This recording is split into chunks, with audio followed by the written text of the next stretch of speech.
insight alongside me. Where do we start? Well, it's a damn squid, isn't it? The England fans back home, the England supporters here, all arrived a few hours ago with great hope, perfect batting conditions. But I think you've also just have a look at the Australians and just say they were too powerful. Josh Hazlewood, Ricky said at the start, they thought they'd go with Josh Hazlewood because of the reverse swing. The length that he bowled in that first over to get rid of Chris Woakes, and the second over that he bowled to Joe Root to get the key wicket. The game was done and dusted really inside the first 15 minutes because of some outstanding bowling. And Australia, over the 2 test matches, you know, there's been 10 days of play, or 9.5. And Ricky's just set off very spot on. England have won one day out of 9.5. You ain't going to win many test matches playing like that. No, it's a fair point. It's a fair point. Actually, perhaps the 422 in the first innings, again, the difference here, would you say? Oh, look, no doubt about that. And that came back to a pretty good innings from Shaun Marsh, really. At one stage, it never looked like Australia got anywhere near that sort of total. You know, Shaun Marsh and Pat Cummins again with his great support. Whenever you post a total like that, it's very difficult to not go on and win a test match, let alone draw one. But yeah, day one was an important time. England clawed their way back brilliantly, though, with that spell under lights from Anderson and Broad. That turned the momentum of the game back slightly towards England's favour. But you know, even coming here today, history says that chasing, you know, over 300 in the fourth innings of a game is exceptionally hard. They gave themselves a great chance, but just were found wanting again with their batting. You know, they haven't just put big enough scores on the board right the way through the series so far. Yeah, 4-4-2, obviously. Shouldn't underplay it. It was declaration as well. Could have been more. In terms of the however unlikely chase it proved to be, that's what they succumbed to here. 2-3-3 in the end, all out, Gilly. Yeah, and when the match is up for grabs, the good teams, they grab it. When it's 50-50, and there's been a number of 50-50 moments in both test matches, but today it was there, up for the taking, possibly unlikely victory, but 6 for 57, England capitulated today. And I mean, look at the bowling names there. Starkey ends up with 5, but this morning, and we showed some vision, all those bowlers were out in the middle. We showed some vision of Nathan Lyon when Graham Swan and I were out there. They were all out there marking their run up. They were all hanging around the bowling crease, desperate to bowl. There's a bit of a joke going on with Steve Smith about who was going to get first crack this morning. And Smith, well, he went with Hazlewood and instant breakthrough. So, yeah, those moments, match awareness of when the big moments are there for the taking, good teams take them. Jeffrey, thoughts? You've got to bat better, haven't you? I always believe that you've got to put runs on the board to give your bowlers a chance. I know everybody says, oh, bowlers win matches because you have to take 20 wickets. But if you don't make enough runs, you're always up against it, and we just don't make enough runs. I accept that the Australian bowling is better than England, so it's tougher. But you knew that before you came, or if you didn't, you're an idiot. But, I mean, you've got to make more runs. You know, Claire Connor was saying on Twitter this morning that it's my fault that we're too negative. But the fact is, we're telling the truth to people. We want England to win. We're trying to tell you how we think they can win. If Joe Root makes 100, they have a chance. Fact is, he's got it right. When the chips are down, the big moments came in Brisbane. 2 big moments, batting and bowling. Aussies were better than us. The big moments come here. They're up for it. They're better than us. And what Ricky said, we've had half a day, maybe, you know, in 10. That's not enough to compete. That's why we're 2 down and the Ashes are nearly gone. We'll search for some positives next. We may not find them, I can't promise that, but we'll certainly look for them. We'll react obviously further to what we've seen here, where things stand. If you've set your alarms, you've woken up hoping for good news, there ain't none, I'm afraid. They've gone down again by 120 runs here in Adelaide. Aussies right on top. We'll get reaction from those involved. Hear more from the fellas here. Shoot on. Justin, the Bulldog spirit. Got anything? Not today, no. It was such a disappointing start. I mean, last night we were full of so much hope, so much optimism. I was anyway. But today it's not really gone well, has it? Let's face it. No. Losing, you know, Woakes early on, calling for a review when he wasn't sure either way. Don't West Saturday Night Watchman, and then skipper Joe Root. It was a poor start, and it didn't get any better. Just to go back to the point about only perhaps winning 1 day out of 9.5, whatever it's been.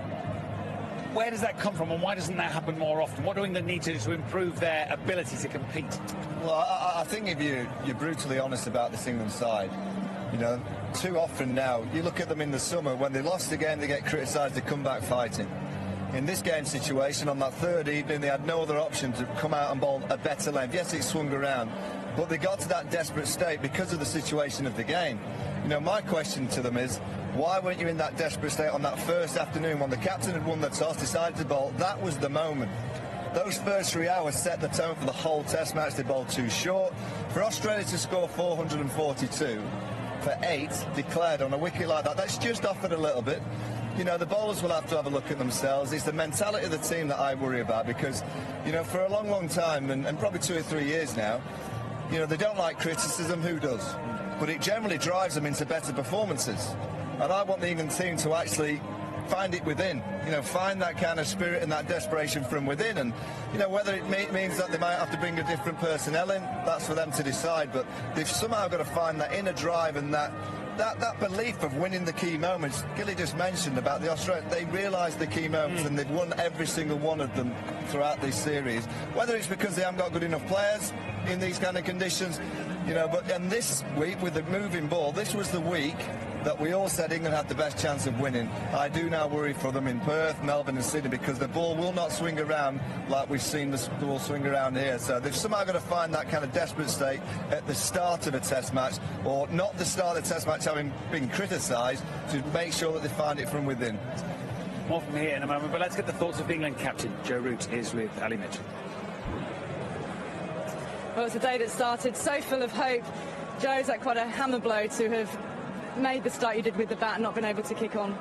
Yeah, I mean, we came to the ground this morning well in the fight, and unfortunately those 2 early wickets really did cost us. But you know, if you get in and go on and make a decent partnership early on there, it's a completely different game, and unfortunately we just weren't able to do that. Now, after the Brisbane, you talked about some missed opportunities. Does that make it a little harder here, knowing that actually you had got yourselves back into the game?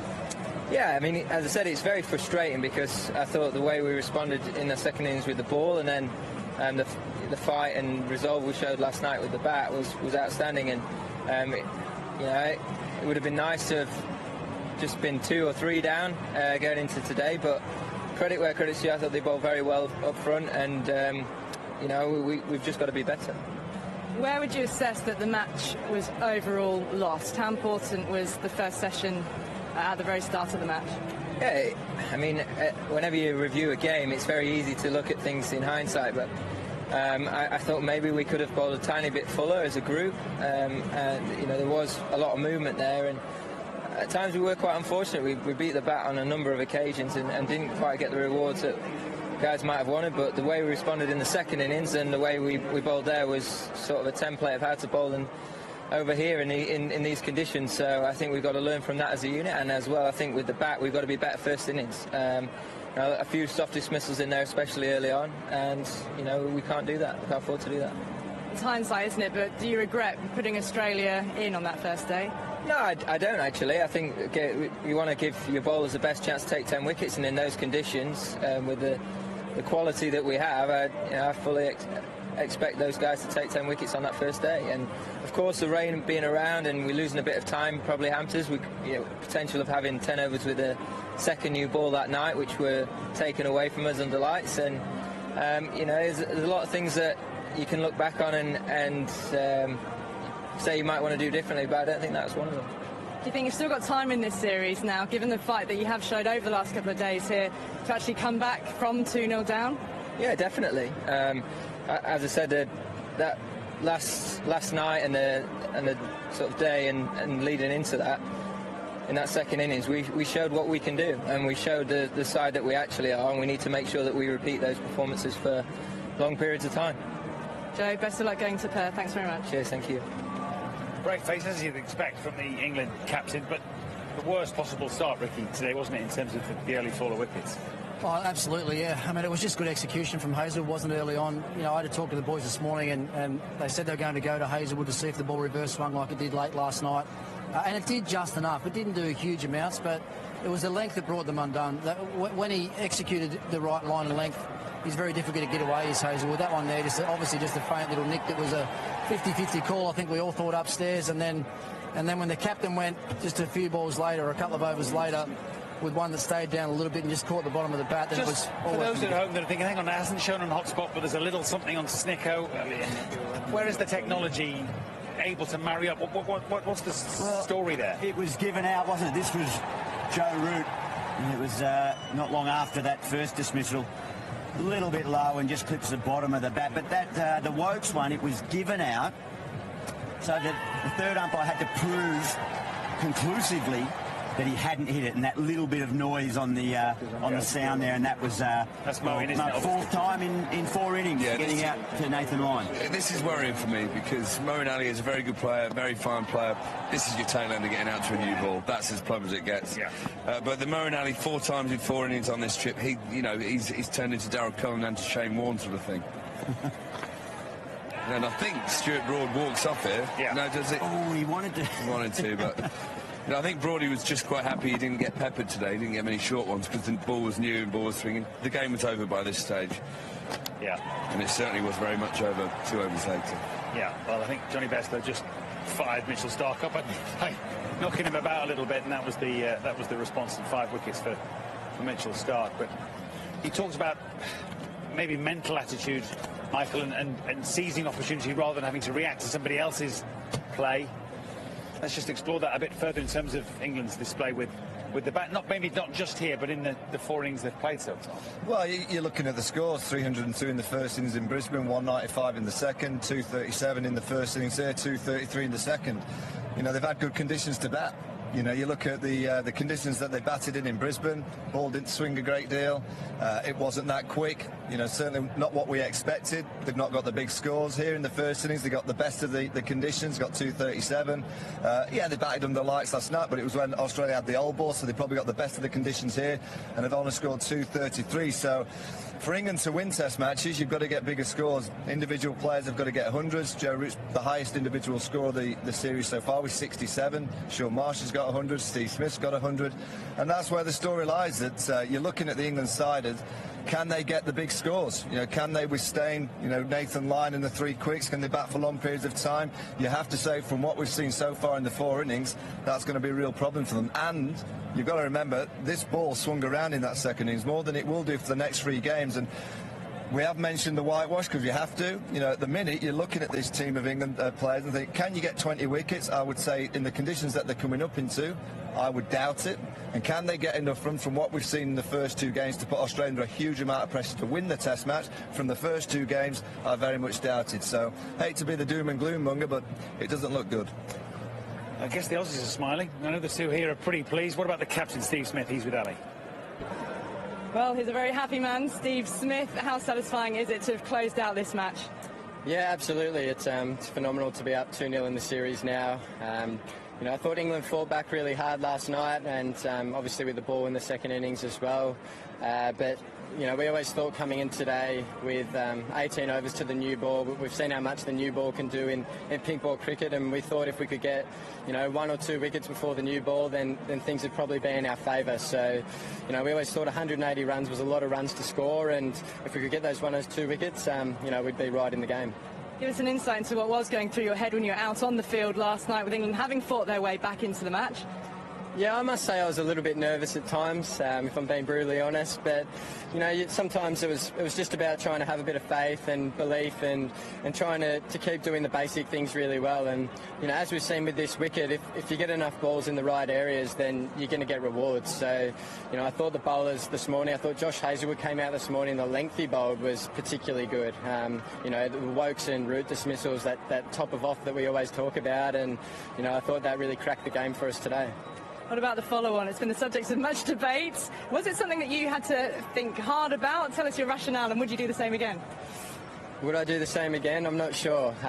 We'll cross that bridge if it comes around again. But it's played on my mind a little bit over the last couple of days, if I'm honest. And I thought, have I made a mistake here? Have I not? But in the end, my thought and rationale behind it was it's a really long summer, and I don't want to bowl my bowlers into the ground. And although the conditions were probably favourable for England bowling that evening, I think we've seen that the new ball in pink ball cricket can swing around. As we saw first ball today, Starkey got the ball to swing back nicely. So on another day I might decide to go the other way, but in the end we've won the Test match, so it's irrelevant. It is. And your bowlers are still looking pretty fresh. Is that how they're reporting to you? Yeah, I think they're just the bowlers' general soreness is the standard line that those guys like to use. They've worked very hard throughout this game, and I thought the attitude and intent that they came with today was spot on. So, I'm really pleased with the boys. A big first innings, but are there any lingering niggles about the low score in the second? To be fair, I think England bowled very well to get us for 50 overnight. There were a couple of good balls in there. They bowled some good lengths on this wicket. And then I thought we probably let ourselves down a little bit yesterday afternoon. Bit of our shot selection. We probably didn't grind it out for as long as we could. But, that's it's all part of cricket, and there's something to learn from. Well, you're 2-0 up, Steve. Congratulations. We'll see you in Perth. Thank you very much. Well, obviously a happy fella, and so he should be. Will he have much to ponder on before Perth, do you think, Ricky? Oh, there always is coming out of a game. I mean, there's still room for improvement for quite a few of their players. I mean, Hanscom hasn't looked the part at all so far in the series. Would he be dropped? Was that even an option? I think he could be, yeah, definitely. I mean, what I've seen in the 3 innings he's played so far, he just looks like someone that's awfully out of form. He's battling himself. He's trying 3 or 4 different techniques in one inning, sometimes a couple in one over, to try and find something that's going to work. I think the time's probably come that they have to get him back and get him into Sheffield Shield cricket, get him back into some sort of touch, because, the England bowlers will be looking at the Australian lineup now thinking that he's the easiest one to bowl at, and batting at number 5, you can't afford to have a weak link or a chink in the armour anywhere. So I think the Australian selectors will think about that for sure. Anything else, Gilly? Any other parts not working fully? Oh, yeah, you heard Steve Smith say there that maybe a little bit of consideration about that second innings and that batting, and still a little bit of vulnerability of going one out. There's a one man going out getting the big score. They'd like to have 2 or 3 guys getting past 50, maybe 2 blokes getting 100. So when you're looking for perfection, I guess that's what you've got to aspire to. But what I really liked about that interview there was that Steve Smith was honest about that follow-on. It has played on his mind. He could have come out and said, no, we won the game, I made the right call. But I really enjoy that in watching a captain just admit he's still a relatively young captain, still learning all the nuances, and certainly we're all still learning about day-night test cricket, so I admire him for just admitting that. Yeah, and also on Joe Root, I mean, he probably feels he has to come and protect his team, but, I hope in the dressing rooms they're a little bit more honest, because England were very poor with the ball in that first innings. I look at the Australian batting line, I go back a few years. If Matthew Hayden's batting, you're scared of bowling full because you think he's going to drop kick you. If Adam Gilchrist comes out to bat, you're scared because they think you might drop. Ricky Ponting. You look at the Australian top 7, you can afford to go fuller because, Bancroft is not going to belt you down the ground. Khawaja's not going to belt you down the ground. Steve Smith's not going to belt you down the ground. Hanscom's certainly not going to belt you down the ground. Shaun Marsh and Tim Payne are not going to belt you down the ground. That's why it was so disappointing for me that England did bowl into length and didn't get the ball fuller. And we'll never know. That's the beauty of Test match cricket. Yeah. We don't know what would have happened if England had got the ball fuller on that first afternoon. A question perhaps for the head coach of England and Australian, of course, in Trevor Bayliss. He's with Alison Mitchell. Well, Trevor, 2-0 down. Give us your assessment of the last 5 days. Well, a little disappointing in the first couple of days, but obviously day 3 and 4, I thought we played extremely good cricket. Day 4 especially, and again disappointing this morning. Both Test matches we've competed for a couple of days in the tests, and to win here against Australia in Australia, we've got to compete for longer than those 2 days. What is concerning you more, the batting or the bowling? Oh, certainly the batting. Yes, you've got to take 20 wickets, but to put pressure on the opposition, you've got to score more than 220 in both innings. So certainly all of our players have competed at different times during not just this Test match but the first one as well, and showed that they can bat. We've just got to do it for longer. We've got to work out a way to keep that concentration and compete with the opposition. How does that come between Test matches? I mean, a little bit more time between now and Perth, but what can batsmen do in that time to perform better come the third Test? Well, I think we've got to take the positives out of it and try and work out, OK, when we were playing well and we were competing with the bat and the ball, what did it feel like? And then try, in the next Test match, try to recreate that for each session and each hour, if you like, just to keep doing it. You were given that window of opportunity by Steve Smith not enforcing the follow-on. Were you a little surprised by that decision at the time? No, not really. It's been the history of the Australian team over a lot of years to give their bowlers a rest. They've only got the 4 bowlers, and I'm sure they would like those 4 bowlers to play in every 5 all of the 5 tests. So, no, I wasn't really surprised, that's for sure. Can we expect any changes in personnel for Perth? Oh, no, I don't think so. I don't think there's real need to panic. As I said, guys have shown that the capabilities that they've got. We've got to find a way to do it for longer. Thanks for your time, Trevor. Appreciate it. No problems. Thank you. Well, interesting to hear that he somewhat backs up the point about trying to create that sense of combativeness and fight. But in terms of he obviously felt scoring more runs was critical. Do you accept that, or is that protecting the bowlers, or how do you see it? Well, one of the major problems I see is they've had 4 innings, they haven't got a massive score yet. They're playing on 2 very good wickets. I mean, this wicket was an absolute cracker. If you're not scoring 400, 450, it's very difficult to win a test match, no matter how badly or well you bowl in either of the innings. So they're just not firing on all cylinders. They're having the odd good day, the odd good half innings, but they're just not pairing it up. Problems. We'll dig a little deeper if we can here, of course, from more of those involved and from those alongside me. It's